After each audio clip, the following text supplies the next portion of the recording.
A short flight from Las Vegas, deep in the Nevada desert, lies Area 51, the CIA's secret. A giant clandestine base that remained unacknowledged and disavowed by the US government for almost 60 years. But in August of 2013, the CIA finally admits this place is real. And today, Richard Coe, a former US Air Force pilot, is heading straight toward it. They just picked us up back on radar. They lost us for a little while because of the terrain. Coe is providing a legal tour of the perimeter of Area 51, some of the most heavily restricted airspace on Earth. And he's being tracked by the Air Force. They obviously want to keep an eye on us because anytime civilians are operating so close to restricted airspace, they prefer to obviously know where we are and what our intentions are. Located at Groom Lake, Area 51 is surrounded by restricted airspace, covering 440 square miles. As we get closer and closer, I anticipate they're going to get more and more curious of what we're doing over there. He's 12 miles out, and at 10,000 feet, America's heavily guarded secret base comes into view. 62 Juliet destination. You familiar with restricted airspace? Entering any controlled airspace in the U.S. post 9/11 is high risk. But out here, security is tighter than almost anywhere else in the country. The box that surrounds America's top secret base is designated 4808 North. And the tower now issues an explicit order for the pilot to change course. Skyline 6 Kilo Juliet, turn north immediately, sir, for restricted airspace.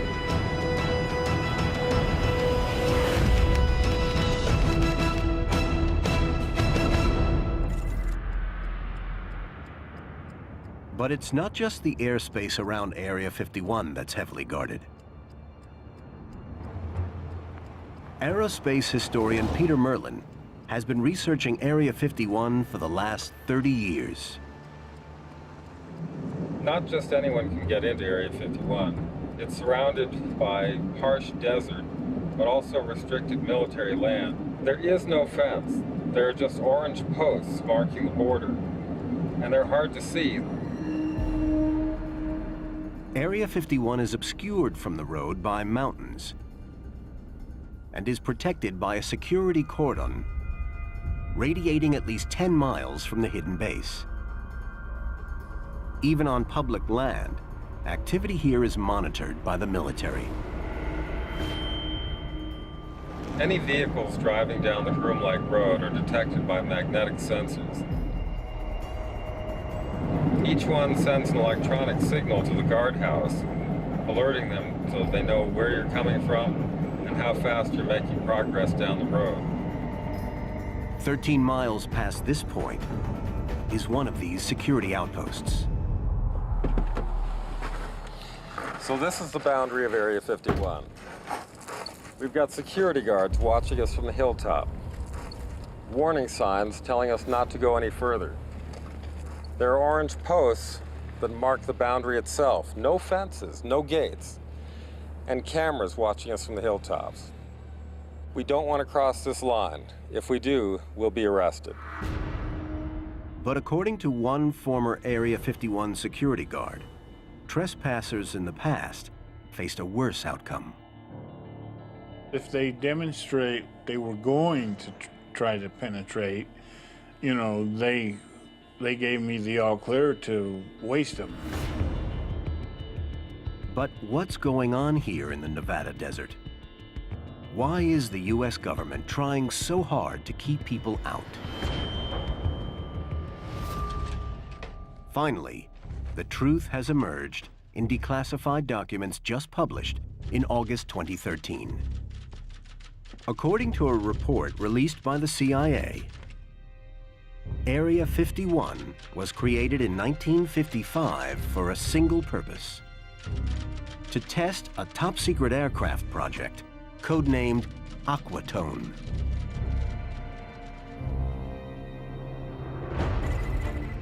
Aquatone is the Cold War code name for the U-2, an aircraft built to spy over the Soviet Union at a time when Soviet Premier Nikita Khrushchev publicly boasts about his country's nuclear capability. They were bragging about their missiles, they were bragging about their bombers, they were bragging about this and that. That got our government's attention. In the 1950s, U.S. reconnaissance aircraft are vulnerable to Soviet fighters and surface-to-air missiles. Flying spy missions behind enemy lines in conventional aircraft is too risky. So the covert Aquatone project is designed to fly outside the range of Soviet air defenses. Capable of flying at 70,000 feet, 13 miles above the Earth, the U-2 has a range of 3,000 miles, more than enough to operate behind enemy lines.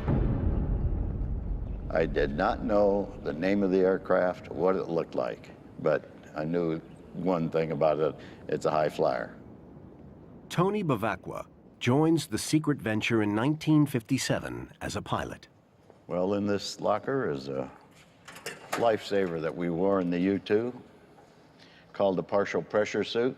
Partial pressure suit kept you alive. If you lost pressurization, these outside hoses blow up and squeeze these even tighter, and that's what prevents the blood from boiling.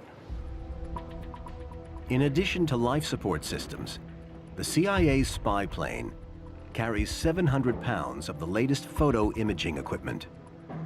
With this technology, the U.S. can, in theory, get its eyes inside the Soviet Union undetected. But to test the new reconnaissance jet, the CIA, working with the U.S. Air Force, needs a remote location. Groom Lake was selected because it was in a very sparsely populated area of Nevada. It looks very much like what you see behind us. It's a flat, featureless plain of hard-packed clay. It can support the weight of any aircraft, so it's a perfect natural landing field. In 1955, construction of America's secret base begins. The airfield that emerged from the primordial lake bed began with a 5,000-foot-long runway. Then they needed hangars, so 3 hangars were built, along with a few warehouses, administration buildings, a chow hall, and rudimentary accommodations for the workers, consisting of essentially a trailer park. Named after a simple grid reference on an Atomic Energy Commission map, the newly created Area 51 is seen here in a 3D rendering of the earliest known high-altitude photograph that shows the layout of the CIA's top-secret base. The place where Tony Bavacqua arrives to work on the U-2. When I got off there at Groom Lake, I see a runway, a little tower, a couple hangars, a community center type building. We slept in trailers, and there were 2 or 3 of us in each one. No TV, no radio. It was pretty sparse. Given the secrecy of the CIA project, all of the people selected to work at Area 51 are subject to intense scrutiny. Security there was absolutely very tight, very tight. Being informed on what you can talk about or not talk about starts right at the very beginning. It's just that way. You don't talk about anything that's classified. To ensure secrecy and to protect the real purpose of the U-2 spy plane, the CIA creates a cover story. It announces that the high-flying U-2 is going to be flown out of a place called Watertown Strip, Nevada, on weather observation missions. But in the late 1950s, CIA documents confirm that U-2 operations at Area 51 are disrupted by another top-secret government program. On the edge of the Nevada testing range, the home of America's nuclear program, Area 51 lies downwind of radioactive fallout. One of the things that started bothering me about working up there is that it's directly northeast of weapons test. The prevailing winds in Las Vegas are from the southwest, and when they were doing above ground testing, all this radioactive dust would fly into the air, and of course there was plenty to worry about due to fallout. For more than 2 years, as America tests nuclear warheads, just 30 miles to the southwest, the CIA's secret airstrip in Nevada remains largely unoccupied, too dangerous due to nuclear fallout. But despite the interruptions at the base, the CIA starts a new project, one that will define the future of Area 51. Today, America's stealth aircraft have a reputation for near invisibility to enemy radar.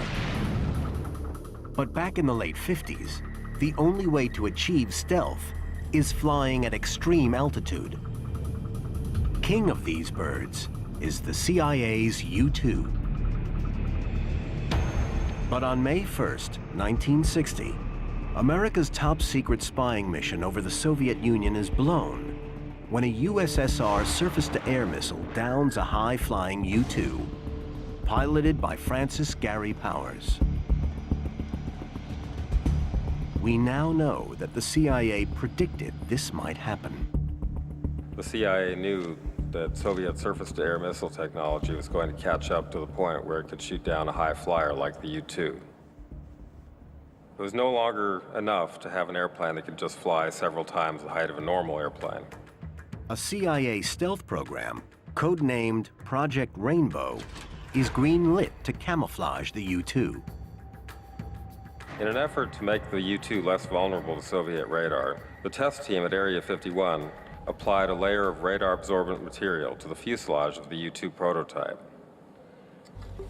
It consisted of a conductive grid pattern on a flexible sheet, which was attached to a layer of honeycomb glued to the surface of the aircraft's skin.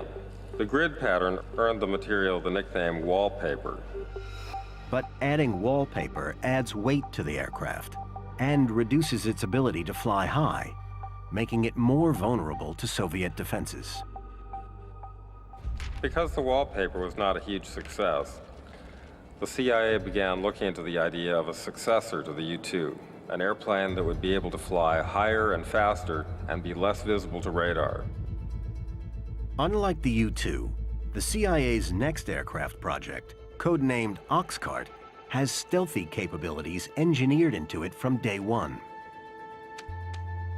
They told us that this program was so classified that the documents weren't even marked, because if somebody accidentally had a folder that blew out of their hands and the papers went blowing down the street, that if it said secret on it, everybody would want to know what it was. But if it didn't have any markings whatsoever, the people would just sweep it up and throw it into a trash can and not worry about the fact that it was classified. Details of this CIA operation were top secret for decades.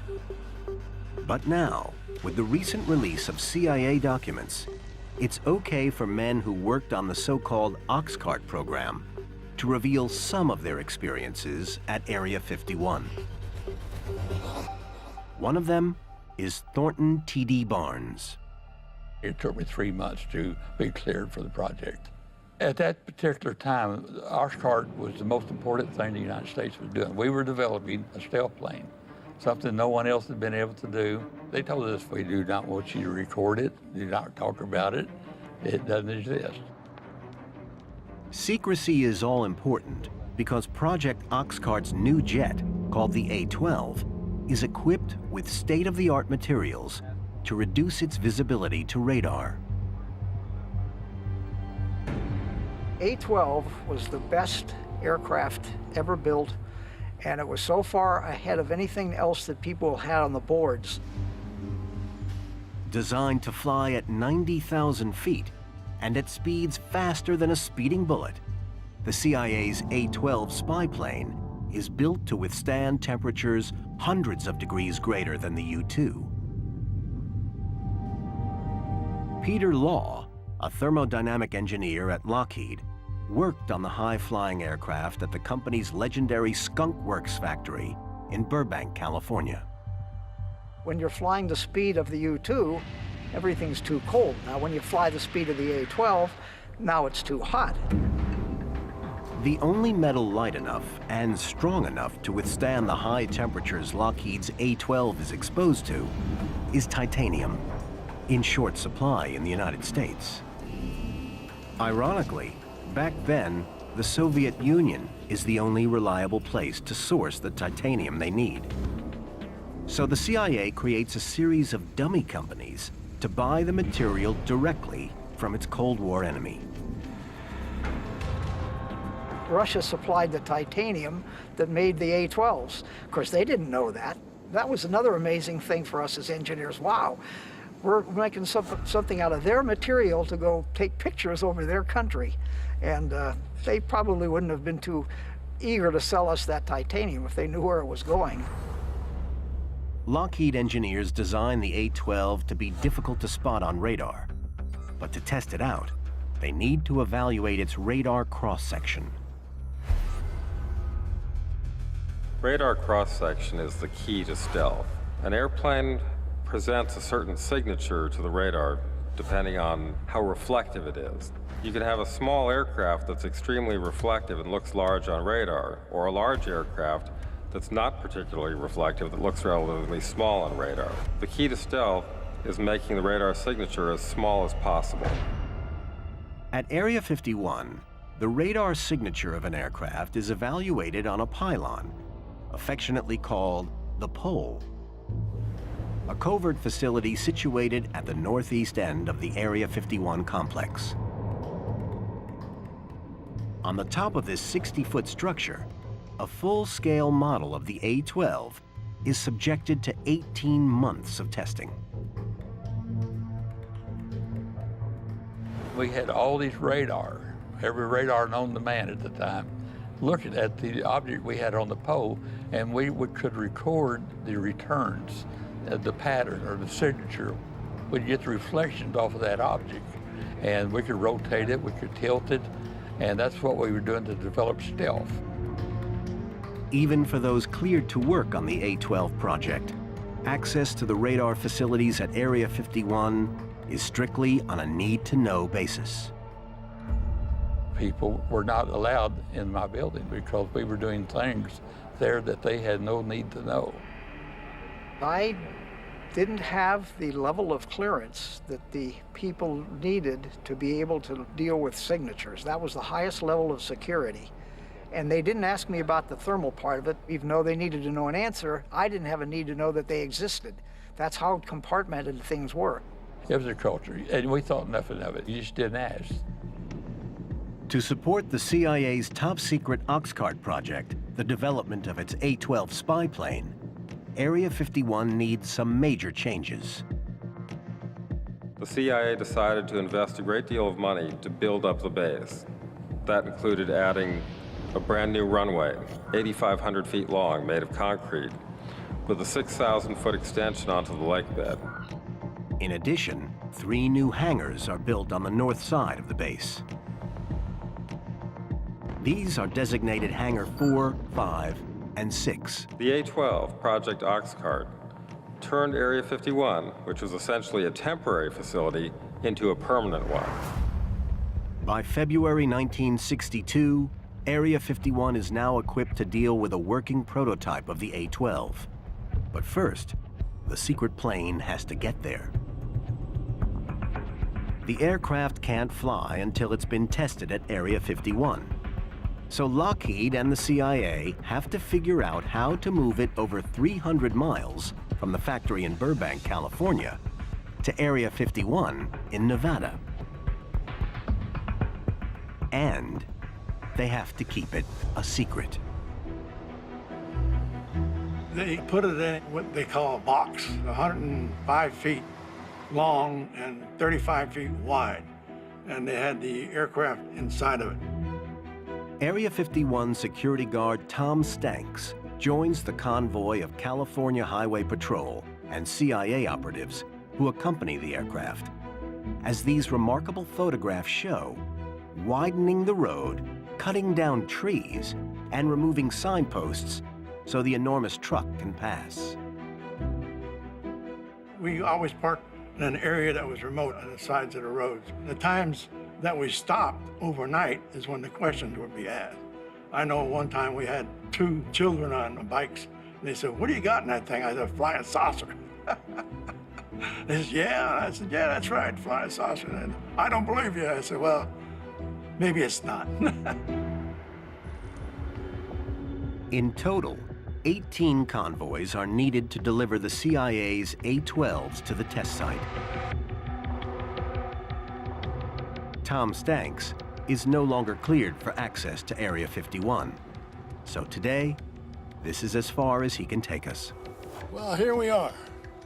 We made it 3 days from Burbank, California to here. This is where the Nevada test site is, and not too far down the road is where the Nevada Highway Patrol leaves us. The Mercury Patrol catches us, and they take us to the Area 51 test site. 60 years ago, 57 miles down this road, the CIA's top secret aircraft arrives at Area 51. And so begins a new chapter in the development of stealth. By early 1960, America is playing technological catch-up with its archenemy, the Soviet Union. Intelligence gathering is the new battleground of the Cold War. And over 50 years later, documents now reveal that the Central Intelligence Agency at Area 51 goes to extreme lengths to keep its A-12 airplane project, codenamed Oxcart, under wraps. In 1962, Las Vegas resident Tom Stanks works as a security guard at the test site. His job, to make sure that only those with the right credentials get access to the base. They had the planes coming in the morning and leaving in the afternoon. And just like any airport or airline, everyone had a badge.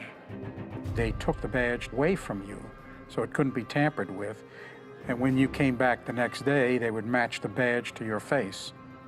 I remember guards being very fussy about taking it away from you before you left, giving it back to you, comparing it every time. Jules Cabot is just 22 when he is recruited to work at Area 51. Like everyone employed to work on special projects at the base, he needs to be cleared for access, a process that takes months to complete. Because they didn't have much in the way of computers back then, they had to do it the old-fashioned way with legwork. So I remember neighbors, friends saying they were visited by the FBI or some other agency to see whether or not I was a foreign agent. The need for this intense security is driven by one factor. Declassified documents released by the CIA show that in the early 1960s, Area 51 is focused on getting its A-12 stealth plane project, codenamed Oxcart, out of development and into operation.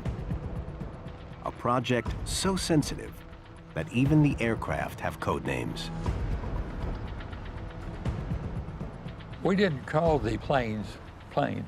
We called them articles. That was the terminology that we used for them. Each had a different article number. The first one was Article 121. We had Article 127, 131, different article numbers. At every level, the A-12 program is protected by acronyms and misinformation. Even the identity of the A-12 pilots. They had pseudo names entirely. They did not use their real names. The CIA got the names off the gravestones in Europe and assigned them to the pilots. But Oxcart's need-to-know security means even the drivers, as the pilots are called, are not cleared to know everything. The pilot did not even know what his mission was. All he knew is at a certain point along this flight, he just flip this switch, make this turn to this angle, go so long, turn here, come home, and not say anything about it. These precautions are necessary By the 1960s, the Soviet Union has leapfrogged the U.S. in the Cold War battle for military espionage. In 1957, the Soviet Union launches Sputnik 1, becoming the first nation on Earth to put a man-made object in space. Until 2 days ago, that sound had never been heard on this Earth. Suddenly, it has become as much a part of 20th century life as the whir of your vacuum cleaner. The world's first artificial satellite is an aluminum sphere about the size of a beach ball. Inside, a battery pack and basic radio sends out a repeating pulse. But although it doesn't actually do very much, it catches the world's attention and America off guard. When Sputnik launched, we heard that little satellite going over, beep, beep, beep, beep. We realized we've got a problem. They're ahead of us. We didn't know how far ahead. In the years that follow, the Soviets launch more and more sophisticated satellites, many of them flying over the United States, and worryingly for those on the Oxcart program, photographing Area 51. We had the A-12 prototype on the bow for 18 months. But every time a satellite would come over, we knew that morning what time it would be coming over the horizon. Our intelligence was that good. And we would have to take it off the pole and run it into a building until the satellite passed. But even these precautions have their limitations. Ironically, we learned many, many years later that they had gotten the shape of the A-12 for the shadow because the ground was cooler underneath it. And we'd moved the plane, it was gone, but they could tell that it had been sitting there because of the difference in the heat. By the late 1960s, Soviet satellites aren't the only things adding new impetus to technology development at Area 51. The Vietnam War is in full swing. And for American fighters, the Soviet-built MiG aircraft is proving to be a real handful. We knew the Russians had come up with something that was great. It's whacking us. It's knocking our pilots out of the sky. We thought it was a super plane. Now, the CIA dossier published in August 2013 lifts the lid on an Area 51 project that's been hidden from the public for the last 50 years. Declassified CIA documents contain a previously censored history of why and how Area 51 grew out of the Nevada desert and reveal an evolving picture of the nature of the work carried out there. Area 51 is not really an air base. It's a laboratory. It's a technological laboratory. It's where we were exploiting enemy technology and analyzing the capability of the Soviet Union. In 1968, this laboratory becomes America's base of operations for a major new initiative: to test and evaluate its enemy's jet fighters. A program that grows out of U.S. losses in the early years of the Vietnam War. For every Russian-built MiG-21 American pilots shoot down in the conflict, 9 U.S.-built F-4 fighters are being destroyed. In 1968, the U.S. acquires a MiG-21 that has been flown to Israel by an Iraqi defector. The CIA secretly ships it to Area 51 for evaluation testing under the codename Have Donut. First time I saw this baby was in 1968, one just like this, Groom Lake, Area 51. We pretty well tore it down and looked at everything. The radios, the hydraulics, the engines, everything about this plane, we examined it. The results of the MiG-21 evaluation at Area 51 are clear. It isn't the aircraft that's the problem. We realized it wasn't necessarily the planes, it was our people did not know how to fight. Simple as that. Now, Area 51 becomes the birthplace of a new top-secret initiative, training American fighter pilots how to defeat Soviet MiGs in a dogfight. We realized that there were 10 missions in the war zone for a pilot to become experienced enough that he might survive the war. So we decided, with what we learned at Area 51, let's give these pilots those 10 missions in Nevada before we send them to the war zone. To support this new program, Area 51 undergoes a new construction phase. For the third time in its short life, more facilities are added. 5 more hangars are constructed at the south end of the test site. And to prevent any sightings of the top-secret U.S.-flown MiGs out at Groom, the airspace directly above the range is closed permanently. But despite extensive measures to ensure the secrecy of the MiG training and combat operations at Area 51, its cover is almost blown in 1974, when Skylab astronauts unwittingly photographed the base from space.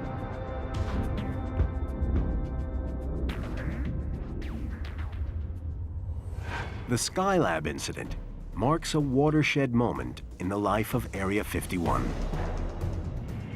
By the mid-1970s, the agency's U-2 and A-12 projects are winding down at the test site. Advances in satellite technology make high-flying spy planes redundant. Now the U.S. Air Force takes control of the base. That was a huge moment in the history of Area 51. We're transitioning from use by the intelligence community to the Department of Defense, ushering in one of the most significant advancements in military technology, the stealth revolution. When the U.S. Air Force takes control of Area 51 in 1978, it's in the middle of the most highly classified project ever to have been through the test site. The most exciting plane that I worked on at Area 51 was the HAV Blue. The prototypes, when they brought that thing in, it looked like something we'd never seen before in our lives. The flat-faceted fuselage of the HAV Blue is a revolutionary design. And it needs to be.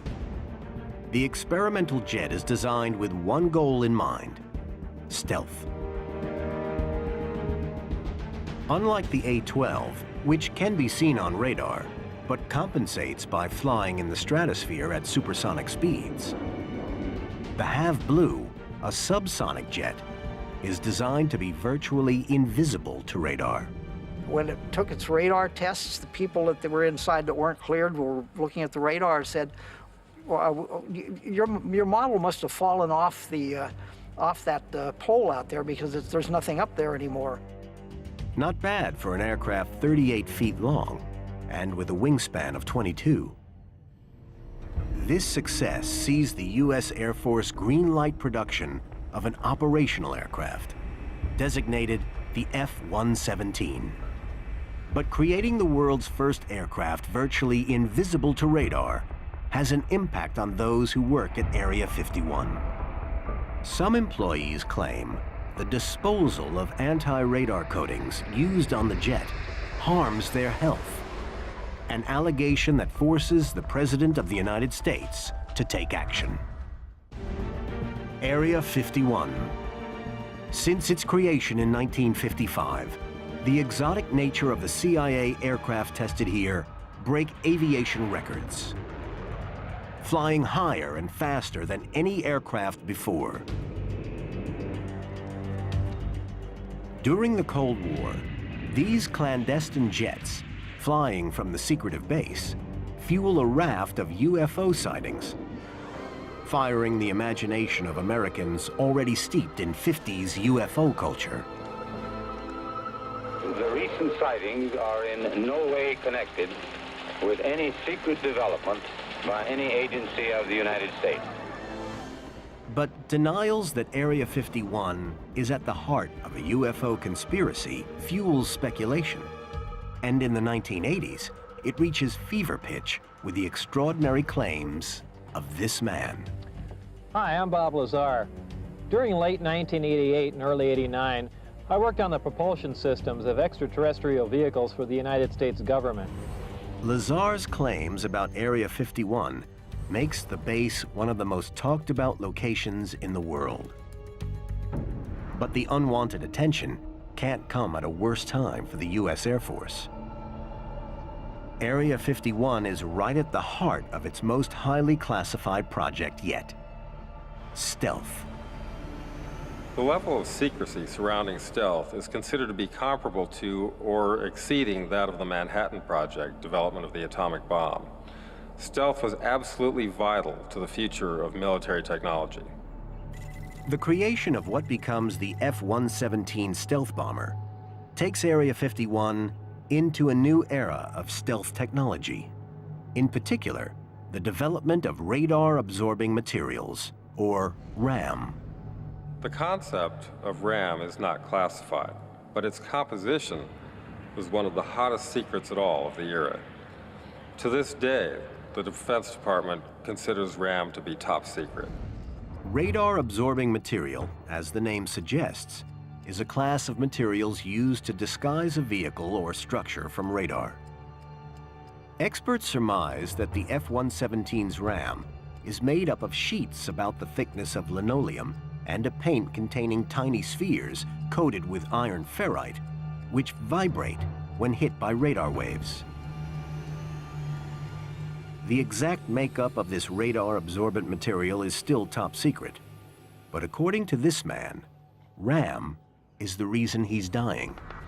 Well, these pills here are vitamin D3 pills, which are supposed to be very good for stimulating cell growth in the lungs and things like that. The doctors told me that I might live to be 64. That means they only have a year left. Fred Dunham, a former Area 51 security guard, suffers from chronic obstructive pulmonary disease, a condition he says he developed overseeing the disposal of barrels of RAM in burn pits at Area 51 in the 1980s. The drums contained carbon fiber, resin, and sealants for making the wings and different parts of the aircraft that were very hazardous when they were burned. No satellite images of Area 51 that show these burn pits are known to exist. But according to Dunham's description, it is possible to plot them onto a map of the base. They were just west of the Southgate control point.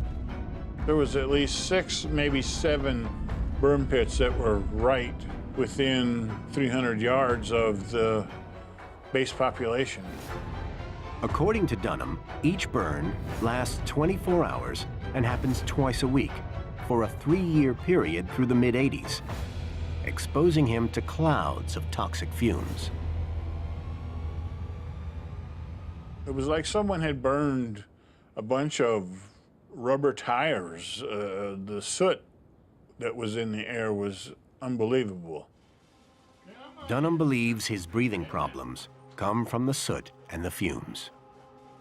I'm a non-smoker, and the doctor told me that my lungs look like the lungs of an 80-year-old man who had smoked 4 packs of cigarettes every day.